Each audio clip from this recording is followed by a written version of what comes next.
Hi and welcome to Monday Night Live. Tonight we're going to look at the importance of magnesium, not only for general health, but also very specifically for us during our menopause.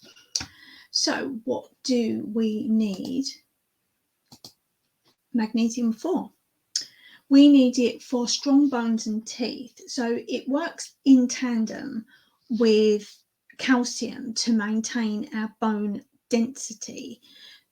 From a menopause point of view, that's really important for our future health of our bones and specifically for safeguarding us against osteoporosis. We need it for energy production. Again, it works with iron, it works with vitamin C, and it works with B vitamins to produce energy from what we eat. So if you're tired and you're feeling fatigued, it could be that you are deficient in magnesium. So it might be worth looking at that. It helps our muscles to relax, and we need that probably more so for things like sleep. So magnesium and calcium have a tranquilizing effect. So if you think about it, having something like hot milk, that's the calcium, but you could also do something like add magnesium salts to a warm bath as part of a sleep routine if you are having trouble sleeping. Hormone balance.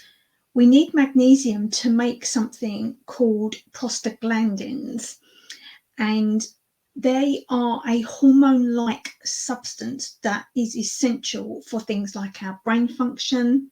Again, something that during menopause is really important. We need it for our vision.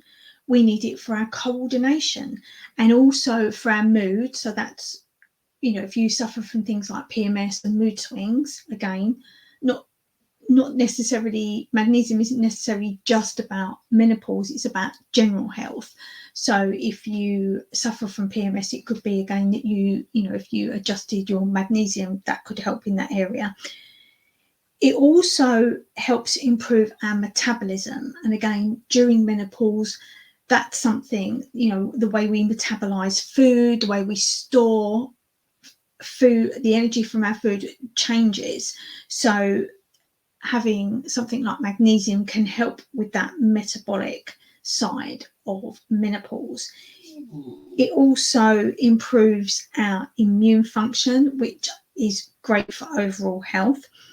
It's also good for our heart health, and it reduces inflammation. And as we know, as our estrogen, progesterone, and testosterone levels drop, and they're all anti-inflammatories, we go into a more inflamed state during menopause. So again, magnesium can help counteract that.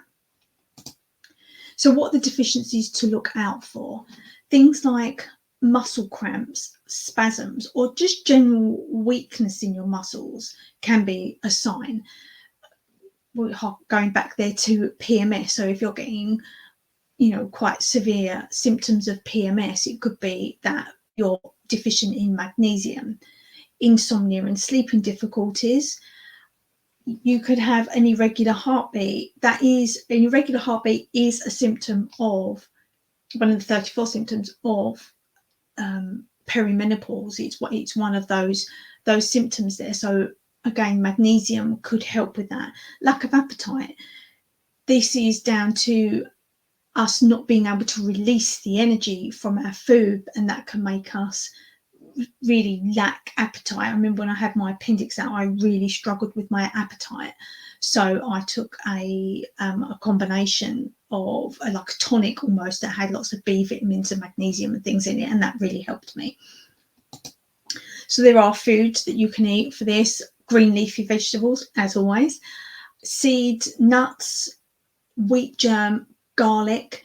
So we talk about garlic quite often because that's a probiotic. So that's a really good something to have in your diet anyway. So those are things that can all help. And if you feel that it's difficult for you to get those things in your diet, taking a really good multivitamin complex would be a really good idea, because, as we've said, going back there are so many things that work with, so calcium, iron, B vitamins, vitamin C. So because everything works in synergy with each other, then maybe taking a multivitamin, especially as we go into this period of our lives, is a really, really good idea. If you want to know what supplements I used, you can always just drop me a message at any time there. And I just wanted to remind you that I've opened my coaching program. It's 12 weeks of group coaching.